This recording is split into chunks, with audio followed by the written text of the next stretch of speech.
Sebagai bentuk kepedulian warga Sumatera Selatan terhadap penderitaan warga Palestina, ribuan masyarakat menghadiri aksi bela Palestina Jilid 3 dan Tahrib Ramadan yang dilaksanakan di kantor DPRD Provinsi Sumatera Selatan.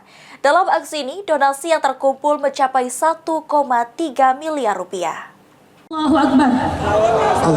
Terima kasih Bunda. Dan ternyata sudah ada 2 orang yang naik ke atas panggung. Sebagai bentuk kepedulian warga Sumatera Selatan terhadap penderitaan warga Palestina, Aliansi Masyarakat Sumatera Selatan akan kembali menggelar aksi bela Palestina Jilid 3 yang dihadiri ribuan warga Kota Palembang.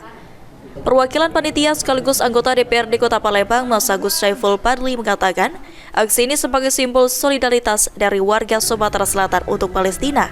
Dalam aksi donasi yang terkumpul mencapai 1,3 miliar rupiah ini. Dengan adanya aksi bela Palestina ini menegaskan bahwa masyarakat Sumatera Selatan berkomitmen terhadap kemerdekaan Palestina. Menurutnya, persoalan negara tersebut bukan masalah umat Islam, melainkan persoalan kemanusiaan. Palestina!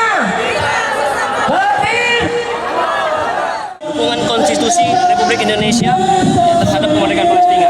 Jadi sejak zaman Presiden Soekarno sampai dengan Pak Prabowo komitmen mendukung kemerdekaan Palestina. Jadi kita ingin mengatakan bahwa kita bersama-sama pemerintah untuk komitmen bersama Palestina. Yang terakhir yang ketiga, aksi hari ini merupakan salah satu bentuk kecintaan masyarakat Sumatera Selatan akan apa yang terjadi di Palestina. Karena persoalan Palestina bukan hanya persoalan umat Islam, tapi adalah persoalan kemanusiaan. Sementara itu, salah satu aktivis bela Palestina, Koni Pania Putra, mengatakan kedatangannya untuk menyuarakan dukungan terhadap Palestina serta menyuarakan agar gencatan senjata tersebut dilakukan secara permanen. Diharapkan masyarakat dapat berkontribusi untuk membangun Palestina kembali.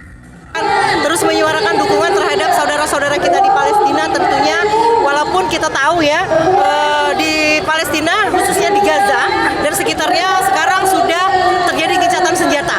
Nah, tetapi gencatan senjata ini kan bertahap. Ada gencatan senjata 1, 2, dan 3. Nah, dalam hari ini kita menyuarakan agar gencatan senjata itu terjadi secara permanen. Nah, tidak terjadi lagi perang. Ilham Wahyudi, PAL TV.